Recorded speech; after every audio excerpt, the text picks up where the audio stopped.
గర్భవతి అయిన తల్లి బాంబ్ బ్లాస్ట్ లో చనిపోతే నెలలు నిండకుండానే ఈ బిడ్డని ఆపరేషన్ చేసి బయటకు తీసి బతికించారు డాక్టర్స్.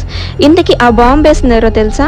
ఇజ్రాయెల్. ఇలా ఈ ఒక్క బిడ్డనే కాదు, అక్కడ ఇంక్యుబేటర్స్ లలో పెట్టడానికి ప్లేస్ లేక ఒక్క దాంట్లో చాలా మంది పిల్లల్ని పెట్టి ట్రీట్మెంట్ చేస్తున్నారు. వాళ్ళ తల్లిదండ్రులు ఉన్నారో చనిపోయారో కూడా తెలియదు. ఇలా కొంతమంది పిల్లలు శిథిలాల కింద పడి చనిపోతుంటే బతుకున్న పిల్లలు ఆకలితో చనిపోతున్నారు. అయినా ఎందుకని ప్రపంచంలో అనేక మంది క్రైస్తవులు ఇంతమంది నిర్దోషులను చంపుతున్న ఇజ్రాయెల్ కు సపోర్ట్ చేస్తున్నారు? ఇలా చంపమని నిజంగా యేసు ప్రభు కోరాడా? చాలా మంది క్రైస్తవులు ఇజ్రాయెల్ కి మద్దతు ఇవ్వడం అనేది దేవుని ఆజ్ఞగా భావిస్తారు. అందుకు వారు చూపించే వాక్యం, నీకు ఆశీర్వాదం ఇచ్చే వారికి నేను ఆశీర్వదిస్తాను అని. ఈ కాలంలో ఇజ్రాయెల్ స్థాపించబడితే దేవుని వాక్యం నెరవేర్చబడుతుంది అని ఈ క్రిస్టియన్స్ భావిస్తున్నారు. కానీ నిజంగా బైబిల్ వాక్య ఉద్దేశం అదేనా? ప్రతి సంవత్సరం వేల మంది మహిళలు పిల్లలు మరణిస్తున్నారు. ఇజ్రాయెల్ దాడుల్లో క్రైస్తవ ఫెలస్తీన్స్ కూడా బాధపడుతున్నారు. వాళ్ళ చర్చెస్ కూడా ధ్వంసమవుతున్నాయి.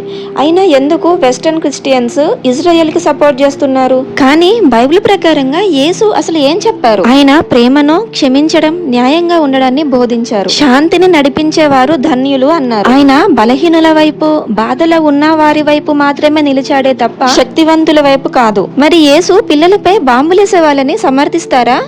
ప్రవచనాలను తప్పుగా అర్థం చేసుకోవడం. ఇజ్రాయెల్ కు ఇచ్చిన వాగ్దానాలు పవిత్రతపై ఆధారపడి ఉన్నాయి. మత్తయిలో యేసులా చెప్పారు, దేవుని రాజ్యం మీ నుండి తీసుకొని ఫలితాన్ని ఇచ్చే జనులకు ఇవ్వబడుతుంది అని. దీన్ని బట్టి ఇప్పుడు జరిగే దౌర్జన్యానికి మద్దతు ఇవ్వడం అనేది ప్రవచనాన్ని నెరవేర్చడం కాదు, యేసు బోధకు మీరు వ్యతిరేకంగా ఉండడం. ఇప్పుడు జరిగేది అంతా ఇది రిలీజియస్ వార్ కాదు, కేవలం ఇజ్రాయెల్ వాడి లాభం కోసం చేస్తున్న వార్. కానీ యేసుని అనుసరించడం అంటే నిజం వైపు నిలబడడం మాత్రమే. అది ప్రజాదరణ పొందకపోయినా సరే. ఎందుకంటే యేసు ఎప్పుడూ పీడితుల వైపే ఉన్నారు.